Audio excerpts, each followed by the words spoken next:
Socializing 78. I read a news article a while ago, which I wanted to briefly discuss. It reported on the reaction of many countries to the coronavirus outbreak and their attempt at reducing its spread. It is important for Muslims to fulfill the command of Allah, the Exalted, in the chapter 4 and Nisa, verse 59. O you who have believed, obey Allah and obey the Messenger and those in authority among you. It is vital for Muslims to obey the government during all matters which do not contradict the teachings of the Holy Quran and the traditions of the Holy Prophet Muhammad, peace and blessings be upon him, meaning in those matters which are beneficial to the general public. Muslims should follow the advice and commands given by their government and not cause further problems for society and Islam by ignoring them. In addition, the Holy Prophet Muhammad, peace and blessings be upon him, has advised in a narration found in Sunnah an-Nasai, number 4204, that religion is being sincere to others, which includes those in authority.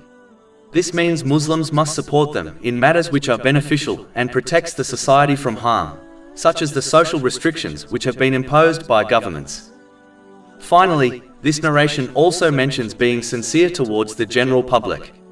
This applies to all members of the society, irrespective of their faith or if one personally knows them or not. Even though a Muslim or their loved ones may not be at risk of serious harm by being infected with the coronavirus, there are people in society which are at serious risk of harm and death. In order to be sincere to these people, a Muslim must obey the restrictions imposed by the government, as these restrictions aim to protect them and prevent the spread of the virus.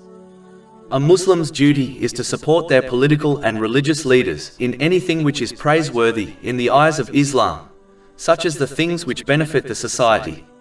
As indicated by the verse quoted earlier, this is an aspect of obeying Allah, the Exalted.